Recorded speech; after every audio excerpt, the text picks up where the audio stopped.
और फांसी जरूर होना चाहिए। ये हमारा यही मांग है भारत सरकार से, वो फांसी जरूर होना चाहिए, मौत के बदला मौत होना चाहिए।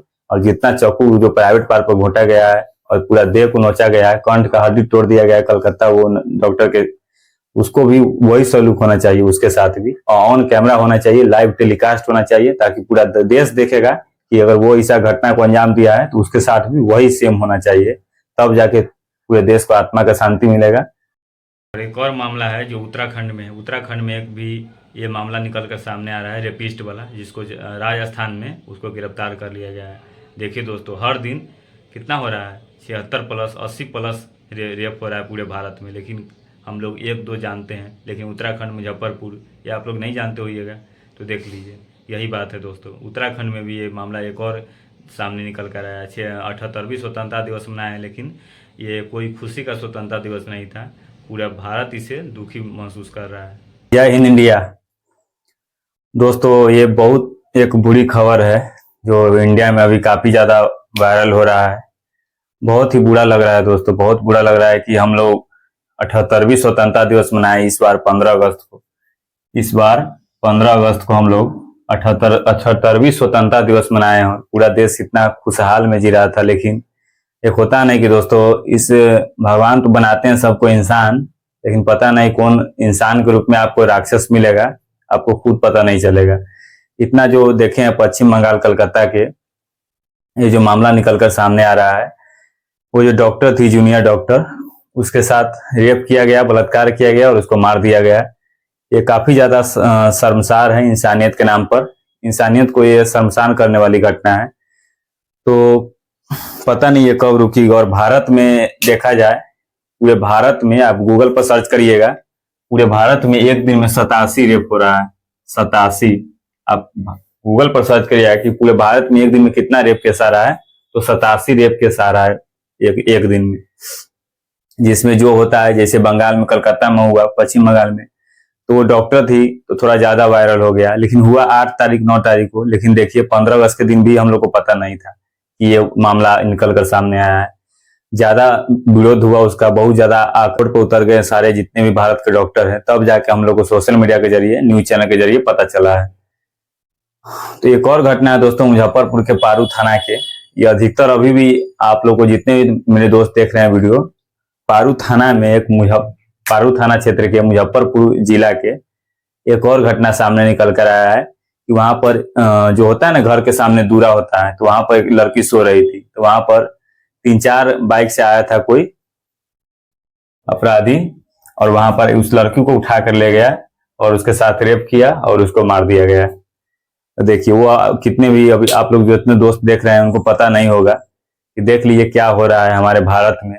और हम लोग तो आजाद हो गए हैं, लेकिन लड़की लोग का भाई ये कहना है कि हम लोग तो 1947 में आजाद हो गए हैं, लेकिन अभी भी हम लोग आजाद नहीं है। 1947 में मेरा देश आजाद हो गया है, लेकिन हम लड़की अभी भी आजाद नहीं है। क्या फायदा इस आजादी का, जिसमें जान बचाने वाला ही की जान सुरक्षित नहीं है। जो जान बचाती है डॉक्टर की जान बचाने के लिए दिन रात 14 घंटा 15 घंटा मेहनत करती है। वो उनका कॉल आया था दोस्तों, जो बंगाल का घटना है, उनके माँ का कॉल आया हुआ था कि ठीक हो ना बेटी, तो बोली हाँ ठीक है।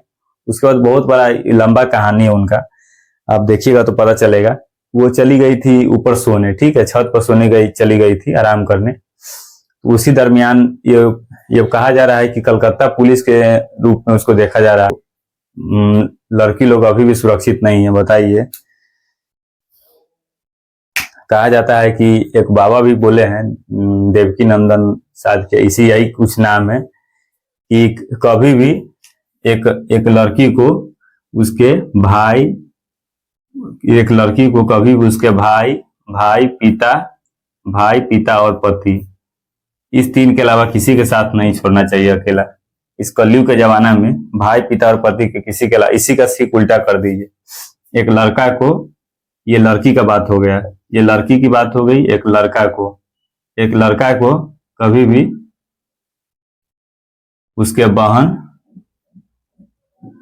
उसके माँ और उसके पत्नी के अलावा किसी के साथ नहीं जाना चाहिए, किसी के साथ अकेला नहीं जाना चाहिए। तो ये कलयुग का बात हो गया, ठीक इसका उल्टा हम बना दिए हैं। तो ये हाल है हम लोग का देश का। भारत 140 करोड़ जनसंख्या है, जिसमें हर एक दिन में 87 रेप होता है, लेकिन हमको पता नहीं चलता है। तो ये हम लोग का हाल है। बताइए कैसे हम लोग मान लें कि हम लोग का देश आजाद हो गया है।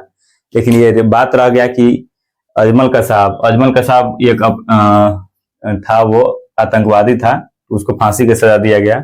ये हर दिन 87 केस हो रहा है, लेकिन इसमें बात यहाँ पर ट्विस्ट वाली वो है कि अगर रेप हो रहा है तो उसको फांसी का सजा दिया जाना चाहिए। लेकिन अभी तक 1947 के बाद अभी तक मात्र 20 प्लस को ही मात्र फांसी दिया गया है। देख लीजिए, मात्र 20 को ही फांसी दिया गया है।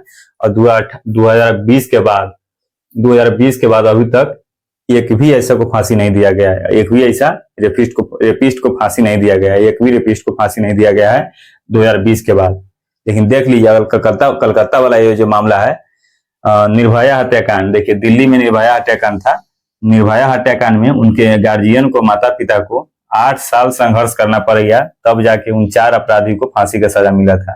4 अपराधी को क्या मिला था? फांसी का सजा मिला था। 8 साल कोई ऐसा कोई नॉर्मल परिवार का है जो 8 साल संघर्ष करेगा अपने बेटी और महिला को न्याय दिलाने के लिए?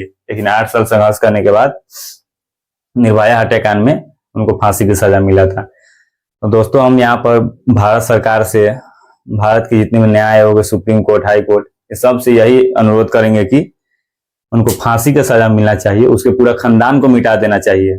ऐसे रेपिस्ट को, पूरा खानदान को उसका खत्म कर देना चाहिए। ऐसे राक्षस खानदान को, एक वैसा जो भी ऐसा केस आ रहा है उसके पूरे खानदान को खत्म कर देना चाहिए। ना वो खानदान रहेगा, ना वो राक्षस परिवार इस भारत में रहेगा।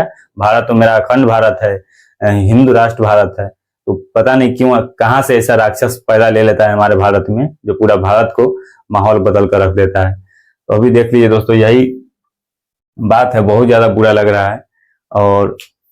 और आज भी देख लीजिए कि हम लोग तो स्वतंत्र हो गए हैं। लड़का लोग को देख लीजिए, जैसे हम भी एक लड़का है, इसी चेहरा में देख लीजिए कि कोई आपको लगेगा हाँ ये आदमी है, लेकिन उसके अंदर जो राक्षस रहता है वो कोई नहीं पहचान पाता है कि इसके अंदर क्या चल रहा है। तो यही बात है।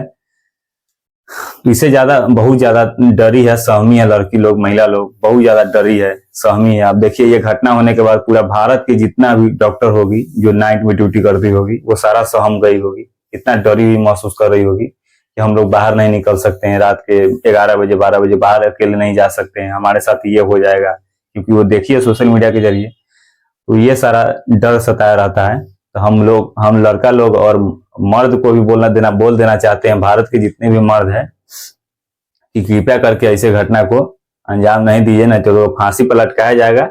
और फांसी जरूर होना चाहिए, ये हमारा यही मांग है भारत सरकार से। वो फांसी जरूर होना चाहिए, मौत के बदला मौत होना चाहिए। और जितना चाकू जो प्राइवेट पार्ट पर घोटा गया है और पूरा देह को नोचा गया है, कंठ का हड्डी तोड़ दिया गया है कलकत्ता वो डॉक्टर के, उसको भी वही सलूक होना चाहिए, उसके साथ भी। और ऑन कैमरा होना चाहिए, लाइव टेलीकास्ट होना चाहिए, ताकि पूरा देश देखेगा कि अगर वो ऐसा घटना को अंजाम दिया है तो उसके साथ भी वही सेम होना चाहिए। तब जाके पूरे देश को आत्मा का शांति मिलेगा और उनको भी आत्मा का शांति मिलेगा। यही हमारा मांग है। बाद बाकी इस वीडियो में थोड़ा कुछ बोले हैं, इस पर आपका क्या कहना है बताइएगा कमेंट करके। मिलते हैं फिर नेक्स्ट वीडियो में, तब तक के लिए जय हिंद, जय भारत।